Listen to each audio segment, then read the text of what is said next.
Good morning, students. So our today's topic is fertilization, pregnancy and childbirth. The sperm introduced into the vagina during intercourse travel up the vagina and uterus into the fallopian tube.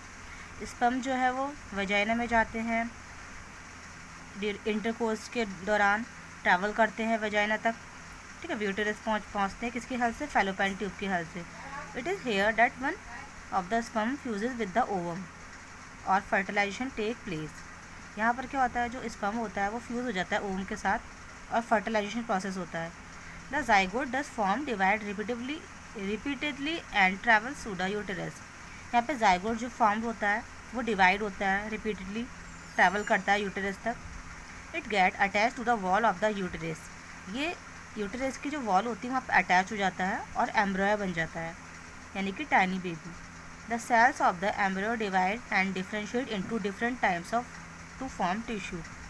ये cells होती है जो एम्ब्रॉय की, divide होती हैं, differentiate होती हैं, अलग अलग टाइप, बहुत सारे टाइप के टिश्यूज़ बन जाते हैं.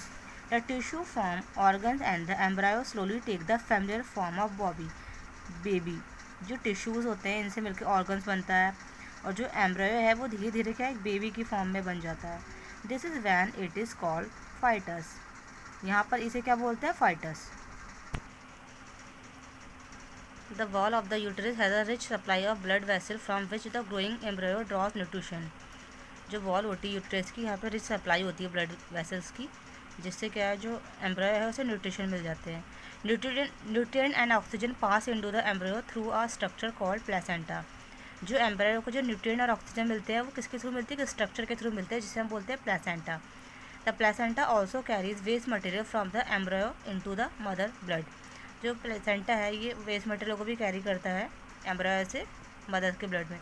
It is connected to the embryo by the umbilical cord. ये कनेक्ट रहता है एम्ब्रॉय से किसके थ्रू, अम्बिलिकल कॉर्ड के through.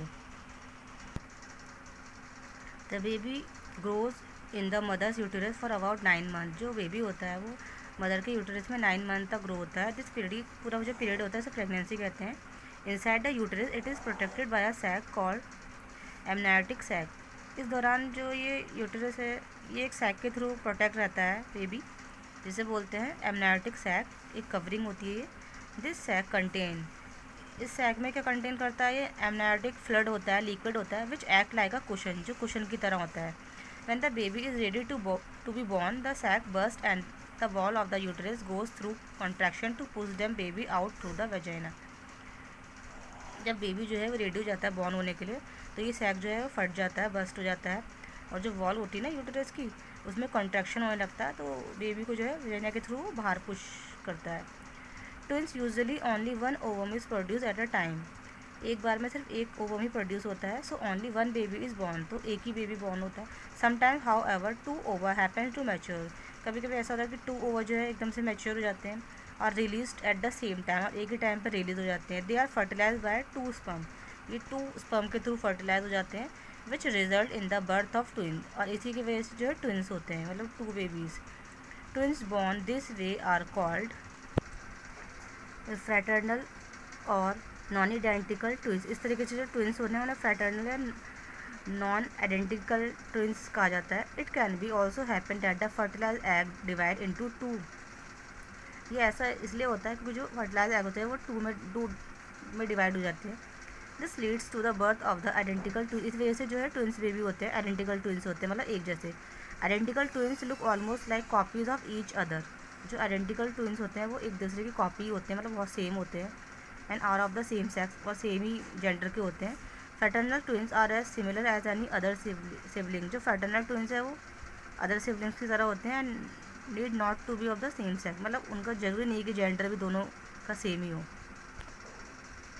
Now next is the menstrual cycle. When a girl reaches puberty. जब गर्ल अपनी पवर्टी की स्टेज पे होती है, either of the ovaries release an ovum into the fallopian tube once in every 28 days. तो जो ovaries होती है वहाँ से ओवम रिलीज होता है फैलोपाइन ट्यूब के थ्रू हर 28 डेज में. दिस इज कॉल्ड, ये ओवुलेशन कहते हैं इसे. व्हेन दिस हैपन, जब ये होता है, the uterus start preparing to receive and nourish the embryo. तो जो यूटेरस होता है वो स्टार्ट हो जाता है प्रिपेयरिंग होना और नरिश को रिसीव करना, एम्ब्रायो को नरिश करना.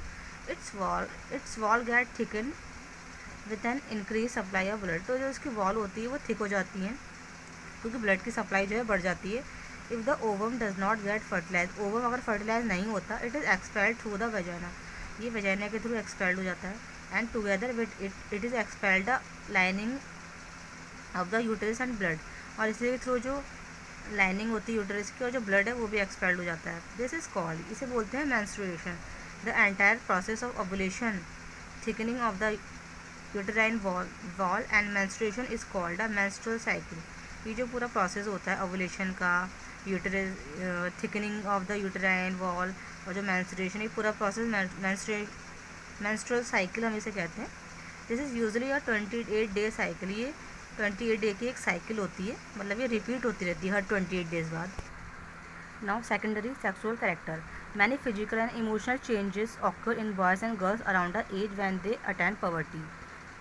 जब बॉय एंड गर्ल जो है अपनी पवर्टी की स्टेज पे होते हैं तो बहुत सारे फिजिकल और इमोशनल चेंजेस होते हैं उनमें। This period of life referred to as adolescence, इस पीरियड ऑफ लाइफ को एडोलेसेंस कहते हैं। Is associated with a great deal of physical and mental growth. इस स्टेज पे जो है बहुत ज़्यादा फिजिकल और मेंटल ग्रोथ होती है बॉयज़ एंड गर्ल्स की। Generally girls attend poverty between 11 and 14 year and boys between 13 and 16 year. जो गर्ल्स जो है वो अपनी पवर्टी अटेंड करती हैं 11 to 14 ईयर के बीच, और जो बॉयज़ है वो 13 to 16 ईयर के बीच करते हैं। Puberty is marked by the onset of menstruation in girls and the production of sperm in boys. Puberty में क्या होता है, यहाँ पे मेंस्ट्रुएशन स्टार्ट हो जाता है गर्ल्स में, बॉयज़ में स्पर्म प्रोडक्शन स्टार्ट हो जाता है।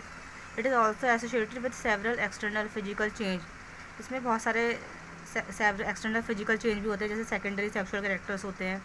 In the case of girls the secondary sexual character are enlargement of breast में एनलार्जमेंट हो जाता है, widening of the pelvic girdle में वाइड हो जाता है, ग्रोथ ऑफ हेयर हो जाता है पब्लिक रीजन में, आर्मपिट्स में, ठीक है।